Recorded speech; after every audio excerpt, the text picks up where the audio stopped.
आजपासून तू या घरात राहणार नाहीस, हे सासूबाईंचे शब्द माझ्या कानावर पडले आणि मी क्षणभर श्वास घ्यायलाच विसरले. मी उमा आहे, या घराची सून, या घरासाठी सगळं सोडून आलेली. समोर माझा नवरा उभा होता. त्यांचे डोळे खाली होते आणि तोंड बंद होतं आणि मनात त्यांच्या एकच विचार चालू होता, मला घटस्फोट देऊन दुसरं लग्न करण्याचा. कारण मी त्यांना मुलगा देऊ शकले नाही.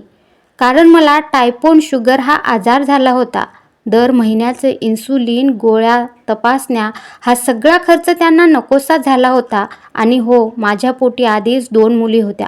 मुलगा हवा आहे, वंश चालायला पाहिजे असं म्हणत सासूबाईंनी माझं आयुष्य एका वाक्यात संपवलं. त्या दिवशी उमा नावाची एक स्त्री घरातून बाहेर पडली. ती भांडली नाही, ती ओरडली नाही, कारण तिला माहीत होतं बोलून काहीच बदलणार नव्हतं. हातात एक पिशवी आणि 2 चिमुकल्या मुलींचे हात घट्ट पकडून ती घराबाहेर पडली. बसस्टॉपकडे चालताना डोळ्यात अश्रू होते आणि मनात 1000 प्रश्न. आई वडील आधीच देवाघरी गेले होते. माहेरी फक्त भाऊ आणि वहिनी राहत होते. ते मला स्वीकारतील का हा प्रश्न माझ्या मनाला खात होता. माझ्या मुली रडत होत्या आणि मी स्वतःला सावरत त्यांना जवळ घेत म्हणाले, रडू नका बाळांनो, आई तुम्हाला कधीही उपाशी ठेवणार नाही. तेवढ्यात बस आली आणि मी माहेरी पोहोचले. वहिनीने मला पाहिलं आणि नाक मुरडलं. पण मी सगळी हकीकत सांगितली आणि हात जोडून म्हणाले, मला फक्त राहायला एक खोली द्या. मी काम करेन, माझा आणि माझ्या मुलींचा खर्च मीच सांभाळेन. मी तुम्हाला कुठलाही त्रास देणार नाही.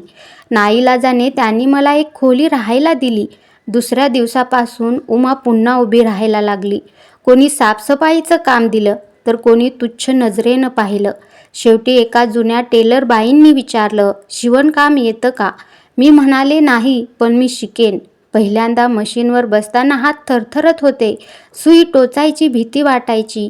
कितीतरी वेळा सुई टोचली, बोटातून रक्त आलं, पण मी थांबले नाही. दिवस गेले, महिने गेले.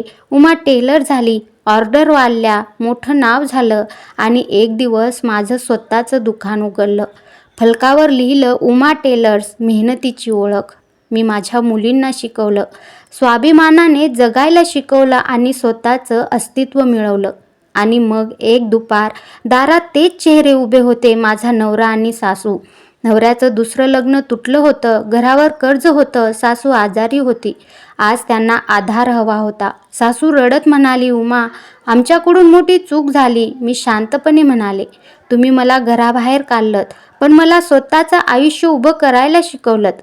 आज माझ्या डोळ्यात अश्रू नाहीत, कारण कधी कधी नवऱ्याने दुसरं लग्न केलं म्हणून स्त्री निराधार होत नाही. स्त्रीचं आयुष्य संपत नाही, तर तिला स्वतःची ओळख निर्माण करण्याची, स्वतःवर विश्वास ठेवण्याची आणि स्वतःची ताकद ओळखण्याची संधी मिळते.